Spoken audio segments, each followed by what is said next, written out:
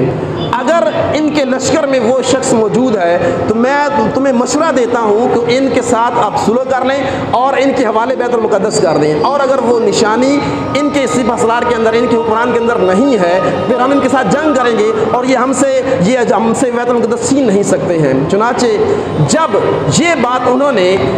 لشکر کے سپہ سالار سے کی، حضرت سیدنا ابو عبیدہ بن الجراح رضی اللہ عنہ کی، کہا کہ ہمارے حکمران، ہمارے امیر الملوک تو مدینہ شریف میں تشریف فرمائیں، تو اس پادری نے کہا کہ ٹھیک ہے آپ اپنے حکمران کو بلائیں، وہ ہم سے آ کر مذاکرات کریں، ہم سے بات کریں اور ہم ان کے اندر وہ نشانیاں دیکھ لیں، اگر وہ نشانیاں پائی گئی تو ہم آپ کو خود ہی اس کی چابیاں آپ کے حوالے کر دیں گے اور ہم یہاں سے چلے جائیں گے۔ چنانچہ یہ ساری تفصیل حضرت سیدنا ابو عبیدہ بن الجراح رضی اللہ تعالی عنہ ایک خط پر لکھ کر ایک ڈاکیوں کو بھیجتے ہیں، چنانچہ وہ بہت ہی تیزی کے ساتھ مدینہ شریف پہنچتا ہے، اور جب آپ یہ تحریر پڑھتے ہیں تو آپ فوراً تیاری کرتے ہیں اور اپنی اونٹنی لیتے ہیں اور اپنے ساتھ ایک غلام کو لیتے ہیں، حضرت اسلم رضی اللہ تعالیٰ عنہ۔ اب دیکھیے ذرا،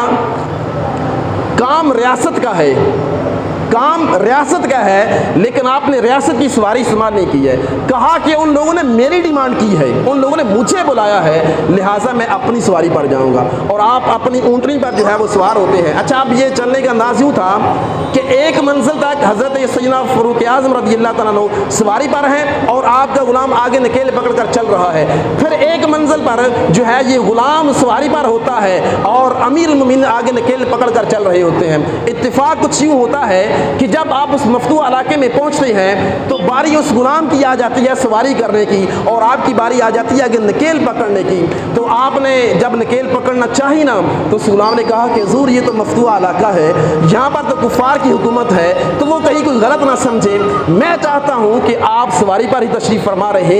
اور میں نکیل پکڑ کر آگے چلتا ہوں. تو آپ نے شرم نہیں, میں عدل کے خلاف نہیں چل سکتا, چونکہ اصول یہ ہے کہ اب باری تمہاری بنتی ہے, اب تم سواری پر بیٹھو گے اور میں نکیل پکڑ کر آگے چلوں گا. چنانچہ یہ منظر جب ان عیسائیوں نے دیکھا نا کہ حضرت سیدنا فاروق اعظم رضی اللہ تعالی عنہ نکیل پکڑ ہوئے آگے آگے چل رہے ہیں اور حضرت اسلم جو غلام ہے وہ سواری کے اوپر بیٹھے ہوئے, انہوں نے کہا کہ آپ کا جو حکمران ہے اس سے زیادہ خوبصورت تو آپ لوگوں کا غلام ہے جو آگے آگے چل رہا ہے. حضرت سیدنا ابو عبیدہ بن جراح رضی اللہ تعالیٰ عنہ نے فرمایا تم دھوکہ کھا رہے ہو, ہمارا حکمران ہمارا امیر وہ نہیں ہے جو سواری پر بیٹھا ہوا ہے, ہمارا امیر تو وہ ہے جو سواری کی آگے آگے نکیل پکڑ کر چل رہا ہے. چنانچہ جب آپ تشریف لاتے ہیں اور آپ جب وہاں پہنچتے ہیں وہ پادری آپ کے جسم کو دیکھتا ہے, آپ کے ہاتھوں کو دیکھتا ہے اور وہ جو نشانیاں اس نے سابقہ کتابوں کے اندر دیکھی تھی پڑھی ہوئی تھی وہ ساری کی ساری نشانیاں حضرت سیدنا فاروق اعظم رضی اللہ تعالیٰ کے اندر پائی جاتی تھیں اور انہوں نے خوشی کے ساتھ بیت المقدس کو چھوڑ دیا اور یوں بیت المقدس جب وہ آزاد ہو گیا. حضرت سیدنا فاروق اعظم رضی اللہ تعالیٰ کی یہ کرامت بھی آپ سمجھ سکتے ہیں اور یہ آپ کی شان بھی سمجھ سکتے ہیں. اچھا یہاں پر تھوڑا سا اگر ہم اپنے اوپر غور کر لیں کہ ریاست کے امور کے لیے فاروق اعظم رضی اللہ تعالیٰ نے سفر کیا لیکن پھر بھی اپنی سواری لے کر جا رہے ہیں, حالانکہ آپ وہاں سے کوئی اچھا گھوڑا اچھی نسل کا گھوڑا بھی آپ استعمال کر سکتے تھے اور جلدی یہ کام آپ نمٹا سکتے تھے, لیکن آپ کا یہ تقویٰ تھا کہ آپ نے اپنی سواری کو استعمال کیا, ریاست کی چیز آپ نے استعمال نہیں کی, ریاست کی سواری کو آپ نے استعمال نہیں کیا ہے. آج ہمارے ہاں بھی دیکھ لیں کہ جس کو گاڑی ملتی ہے ریاست کی جانب سے, گورنمنٹ کی جانب سے, کوئی افسر ہے, کوئی بڑے افسر اپنا منصب پر فائز ہے, اب اس کو گاڑی ملی ہے لیکن وہ کتنا ناجائز استعمال کر رہا ہوتا ہے کہ وہ اپنے ذاتی کاموں میں اس کو لے کر جو ہے استعمال کر رہا. اچھا یہ تو ایک چھوٹا سا ہے, اور اس کے اندر جو پیٹرول ڈلتا ہے وہ بھی حکومت کا ہو رہا ہے لیکن وہ اپنے ذاتی کاموں میں اس کو استعمال کر رہا ہوتا ہے. اچھا اسی طرح دیکھیں جس طرح گورنمنٹ کے مختلف شعبے ہوتے ہیں تو اس کے اندر جو ملازمین ہوتے ہیں بعض کا کئی جگہ پر آپ جانتے ہیں کہ اس جہاں پر وہ ڈپارٹمنٹ ہوتا ہے وہاں پر ان ملازمین کی رہائش کے لیے کوارٹر بنائے جاتے ہیں, کالونیاں بنائی جاتی ہیں. اس کا مقصد یہ ہوتا ہے کہ یہ ملازم جو ہیں یہ اپنی فیملی کو ساتھ رکھ سکیں اور اپنے جو ریاست کے جو کام کاج ہیں, ریاست کے اندر جو ان کی ڈیوٹی ہے, جو ان کا منصب ہے, اس کے مطابق یہ اپنی ڈیوٹی سر انجام دے لیں. یہ ہمارے ملک میں کئی جگہ پر ہیں. اچھا ہوتا کیا ہے, ایک جو ہے وہ بیلدار ہے, ایک ملازم ہے اور ایک سپاہی ہے, اب اس کو کوارٹر ملا ہوا ہے, اس کی فیملی وہاں پر رہ رہی ہوتی ہے. ہوتا یہ ہے کہ وہ سپاہی وہ ملازم اپنی عرصہ جو اس کی مدت ہوتی ہے اس کو پورا کر چکا ہوتا ہے لیکن اس کی فیملی اسے ابھی بھی اسی کوارٹر کے اندر رہ رہی ہوتی ہے. اچھا بعض کا یوں ہوتا ہے وہ مر جاتا ہے, اس کی اولاد ابھی تک اسی کوارٹر کے اندر رہ رہی ہوتی ہے, حالانکہ یہ تو یار حکومت کا تھا اور یہ 22 کروڑ عوام کا جو ہے وہ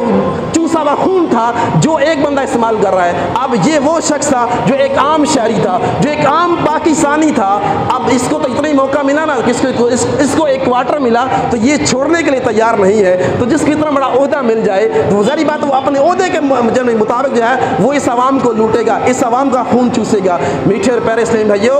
حضرت سیدنا فاروق اعظم رضی اللہ عنہ کا جو دور تھا, جو اتنا شاہانہ دور تھا, وہاں کی جو رعایا تھی, اس دور کی جو رعایا تھی, اس دور کی جو عوام تھی, وہ عوام خوف خدا کی مالکہ تھی. ان کو امیر المومنین کا خوف نہیں ہوتا تھا بلکہ ان کو اپنے رب کا خوف ہوتا تھا. ایک بار سیدنا فاروق اعظم رضی اللہ تعالیٰ عنہ رات میں گشت کر رہے ہیں, رات میں دورہ کر رہے ہیں. ایک عورت اپنی بیٹی سے کہہ رہی ہوتی ہے کہ اے بیٹی رات کا اندھیرا چھا گیا ہے, کوئی دیکھ نہیں رہا, تم دودھ کے اندر پانی ملا لو. تو اس بچی نے کہا کہ امی جان امیر المومنین نے منع فرمایا ہے کہ دودھ کے اندر پانی نہیں ملانا ہے. تو ماں کہتی ہے بیٹی کون سا امیر المومنین دیکھ رہے ہیں, تم پانی ملا لو. اب یہ باتیں امیر المومنین باہر گلی میں کھڑے سن رہے ہیں. تو جب ماں نے یہ کہا کہ کون سا امیر المومنین دیکھ رہے ہیں تو اس بیٹی نے کیا خوبصورت جواب دیا. اس نے کہا کہ اے امی جان اگر امیر المومنین نہیں دیکھ رہے, ہمارا رب تو دیکھ رہا ہے نا, ہمارا اللہ تو دیکھ رہا ہے نا. یہ وہ رعایا تھی جو اپنے رب سے ڈرا کرتی تھی. جو رعایا جو مخلوق اپنے رب سے ڈرتی ہے